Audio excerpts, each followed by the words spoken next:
Next up, we have Sarah Mark. Sarah. She is a communications teacher. Anybody here have her? Oh, look at that! You got part of the room. All right, rate my professor. Give her a hot pepper. That matters. I don't have one, and it bothers me. I know! Just Klein has 4, and I'm not saying I'm cuter than Just Klein. I am just saying that I should have a hot pepper.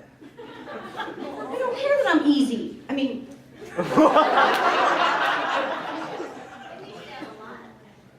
Okay. You have hot peppers, don't you? I remember 1996. No, 1995 was my freshman year of college, and Decky was my first instructor. Do you know what I thought college was like when Decky walked in? I was just like, it's so good here. Then you gave me that bagel. All right. Okay. She did. She gave me half her bagel because I was crying. I was sad. Okay, back to Sarah Mark. Sarah Mark's a communications teacher who would also, I think, share half her bagel. I think that's fair to say. Thank you. Hometown Ann Arbor. Favorite possession? An awesome couch I own that's wide, soft, and deep. That made me uncomfortable. Like if that was the only YouTube clip of me is just wide, soft, and deep. Yikes. And I think it's also important to note that it was free. So please give it up for Sarah Mark. I will. Can I move this? Yeah, you Can I take it off? You're in charge. Oh, okay, awesome. Because you couldn't do that at the month. And then. Oh. Yep. Thank you, Mary. Okay, if I trip and fall, this does not go online. That's my one disclaimer with that form I filled out. Okay. Okay, so back in 2002, I was living in Ann Arbor. I had 2 roommates and we lived in a duplex, so that means we shared a wall with our neighbor. My one roommate was my really good friend. She was not home this particular Monday night. My other roommate I hated and he hated me, but we were civil. We could still live together. And at 10 o'clock I was asleep in my bed upstairs and he came and woke me up and said he heard a noise coming from the garage. He heard no, stop, specifically. And he said, what should we do? Should we open the door? And I was like, no. Let's just call the police. Even though we knew our neighbor and he's a nice guy and we've had the neighbor chit-chats and stuff, I was like, let's just call the police. So we called the police. Between the time that the police came, it was about 10 minutes, and the guy left from the garage. So the police come and they poke around, they take a report and they leave.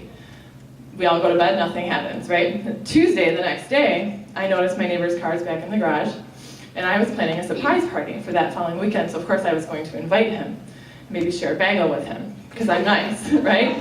So I went over to his door in the garage and I knocked on it and he didn't answer. So I went back over, and meanwhile my roommates are just getting really high. And I don't really smoke weed, but they were super high, so they were a little paranoid. And he came back over and knocked on our door. And he's like, hey, how's it going? You knocked, blah, blah, blah. So I answered the door.